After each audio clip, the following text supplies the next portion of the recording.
जानिए प्रभु श्री राम का दिव्य स्वरूप कैसा था। एक बार माता पार्वती भगवान शंकर जी से बड़ी विनती कर कहती है, स्वामी मुझे कृपा कर बताइए कि परब्रह्म सच्चिदानंद स्वरूप भगवान श्री राम के मनुष्य रूप में अवतरण का क्या कारण है। भगवान शंकर कहते हैं कि हे पार्वती, मेरे विचार में तो इस प्रसंग में तुम्हारे मन में कोई शंका नहीं, लेकिन तुमने जगत कल्याण के लिए ही मुझसे यह प्रश्न किया है, ताकि इस कथा के कहने सुनने से सबका कल्याण हो। अब प्रभु श्री राम के मनुष्य रूप में अवतरण होने का कारण मुझसे सुनो। एक बार स्वयंभू मनु और उनकी पत्नी शत्रुपा, जिनसे मनुष्यों की यह अनुपम सृष्टि हुई है, उनके मन में यह सोचकर बड़ी पीड़ा हुई कि घर में रहते रहते ही बुढ़ापा आ गया, परंतु विषय वस्तु से वैराग्य नहीं होता। यह जन्म श्री हरि की भक्ति के बिना ही चला गया। तब मनु जी ने जबरदस्ती अपने पुत्र को राज्य देकर स्वयं स्त्री सहित वन को गमन किया। कई तीर्थ किए, पुराण सुने और ओम नमो भगवते वासुदेव का जप किया करते थे। वे साग, फल और कंद का आहार करते थे और सच्चिदानंद ब्रह्म का स्मरण करते थे। फिर वे तप करने लगे और मूल फल को त्याग कर केवल जल के आधार पर रहने लगे। हृदय में नित्य अभिलाषा हुआ करती कि हम कैसे उन परम प्रभु को आंखों से देखें, जो निर्गुण, अखंड, अनंत और अनादि है, परमार्थवादी, जिनका चिंतन किया करते हैं। वेद जिन्हें नेति नेति कहकर निरूपण करते हैं, जो आनंद स्वरूप, उपाधि रहित और अनुपम है। ऐसे प्रभु भी सेवक के वश में हैं और भक्तों के लिए लीला विग्रह धारण किया करते हैं। यदि वेदों का कहा सत्य है तो हमारी अभिलाषा भी अवश्य पूरी होगी। इस प्रकार जल का आहार करके तप करते हुए 6000 वर्ष बीत गए। फिर 7000 वर्ष केवल वायु के आधार पर रहे। 10,000 वर्ष तक उन्होंने वायु का आधार भी छोड़ दिया। दोनों एक पैर से खड़े रहे। उनका अपार तप देखकर ब्रह्मा, विष्णु और शिव जी कई बार मनु जी के पास आए। उन्होंने कई प्रकार से ललचाया और कहा कि कुछ वर मांगो, पर ये परम धैर्यवान राजा रानी अपने तप से किसी के डिगाई नहीं डिगे, जबकि उनका शरीर हड्डियों का ढांचा मात्र रह गया था। फिर भी उनके मन में कोई पीड़ा न थी। सर्वज्ञ प्रभु ने तपस्वी राजा रानी को निज दास जाना। तब परम गंभीर और कृपामयी अमृत से सनी हुई आकाशवाणी हुई कि वर मांगो। मुर्दों को भी जिला देने वाली यह सुंदर वाणी कानों के छेदों से होकर हृदय में आई। तब राजा रानी के शरीर ऐसे सुंदर और हष्टपुष्ट हो गए, मानो अभी घर से आए हों। कानों में अमृत के समान लगने वाले वचन सुनते ही उनका शरीर पुलकित हो गया। तब मनु जी दंडवत कर बोले, हृदय में प्रेम न समाता था। हे प्रभु सुनिए, आप सेवकों के लिए कल्प वृक्ष और कामधेनु हैं।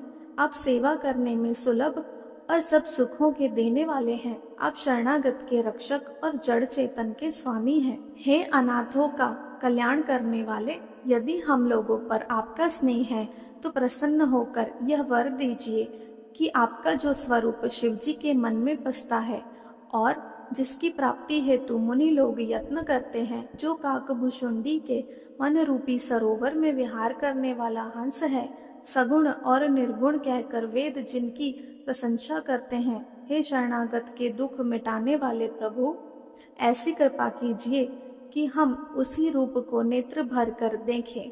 राजा रानी के कोमल, विनय युक्त और प्रेम रस में पगे हुए वचन भगवान को बहुत प्रिय लगे। भक्त वत्सल, कृपा निधान, संपूर्ण विश्व के निवास स्थान, सर्व समर्थ भगवान प्रकट हो गए। भगवान के नीले कमल, नीलमणि और नीले जल युक्त मेघ के समान कोमल, प्रकाशमय, श्याम वर्ण शारीरिक शोभा देखकर करोड़ों कामदेव भी लज्जा जाते हैं। उनका मुख शरद पूर्णिमा के चंद्रमा के समान छवि की सीमा स्वरूप था। गाल और ठोडी बहुत सुंदर थे। गला शंख के समान था, त्रिरेखा युक्त, चढ़ाव उतार वाला। लाल होंठ, दांत और नाक अत्यंत सुंदर थे। हंसी चंद्रमा की किरणों को नीचा दिखाने वाली थी। नेत्रों की छवि नए खिले हुए कमल के समान बड़ी सुंदर थी। टेढ़ी भौहें कामदेव की धनुष की शोभा को हरने वाली थी। ललाट पट पर प्रकाशमान तिलक था। कानों में मकराकृत मछली के आकार के कुंडल और सिर पर मुकुट सुशोभित था। टेढ़े घुंघराले काले बाल ऐसे सघन थे मानो भौरों के झुंड हो। हृदय पर श्रीवत्स सुंदर वनमाला रत्न जड़ित हार और मणियों के आभूषण थे। सिंह की सी गर्दन सुंदर जनेऊ था।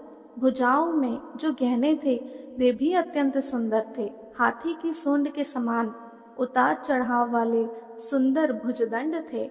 कमर में तरकस और हाथ में बाण और धनुष शोभा पा रहे थे। स्वर्ण वर्ण का प्रकाशमय पीताम्बर बिजली को लज्जाने वाला था। पेट पर सुंदर 3 रेखाएं त्रिवली थी। नाभि ऐसी मनोहर थी मानो यमुना जी के भंवरों की छवि को छीन लेती हो, जिनमें मुनियों के मन रूपी भौरे बसते हैं। भगवान के उन चरण कमलों का तो वर्णन ही नहीं किया जा सकता। भगवान के बाएं भाग में सदा अनुकूल रहने वाली शोभा की राशि, जगत की मूल कारण रूपा आदि शक्ति श्री जानकी जी सुशोभित थी। शोभा के समुद्र श्री हरि के रूप को देखकर मनु शतरूपा नेत्रों के पट पल के रोके हुए एकटक स्तब्ध रह गए। आनंद के अधिक वश में हो जाने के कारण उन्हें अपनी देह की सुधा भूल गई। वे हाथों से भगवान के चरण पकड़कर दंड की तरह सीधे भूमि पर गिर पड़े। कृपा की राशि प्रभु ने अपने कर कमलों से उनके मस्तकों का स्पर्श किया और उन्हें तुरंत उठा लिया। फिर कृपा निधान भगवान बोले, मुझे अत्यंत प्रसन्न जानकर और बड़ा भारी दानी मानकर जो मन को भाए वही वर मांग लो। प्रभु के वचन सुनकर दोनों हाथ जोड़कर और धीरज धरकर राजा ने कोमल वाणी कही, हे नाथ, आपके चरण कमलों को देखकर अब हमारी सारी मनोकामनाएं पूरी हो गई है। फिर भी मन में एक बड़ी लालसा है, उसका पूरा होना सहज भी है और अत्यंत कठिन भी। इसीलिए मुझसे कहते नहीं बनता है स्वामी, आपके लिए तो उसे पूरा करना बहुत ही सहज है, पर मुझे अपनी दीनता के कारण वे अत्यंत कठिन मालूम होता है। हे स्वामी, आप अंतर्यामी हैं, इसीलिए उसे जानते ही हैं। मेरा वह मनोरथ पूरा कीजिए। भगवान ने कहा, हे राजन, संकोच छोड़कर मुझसे मांगो, तुम्हें न दे सकूं ऐसा मेरे पास कुछ भी नहीं है। फिर राजन ने कहा, हे दानियों के शिरोमणि, हे कृपा निधान, हे नाथ, मैं अपने मन का सच्चा भाव कहता हूँ कि मैं आपके समान पुत्र चाहता हूँ। प्रभु से भला क्या छिपाना। राजा की प्रीति देखकर, उनके अमूल्य वचन सुनकर करुणा निधान भगवान बोले, ऐसा ही हो। हे राजन, मैं अपने समान दूसरा कहाँ जाकर खोजूं? अतः स्वयं ही आकर तुम्हारा पुत्र बनूंगा। अब तुम मेरी आज्ञा मानकर देवराज इंद्र की राजधानी अमरावती में जाकर वास करो।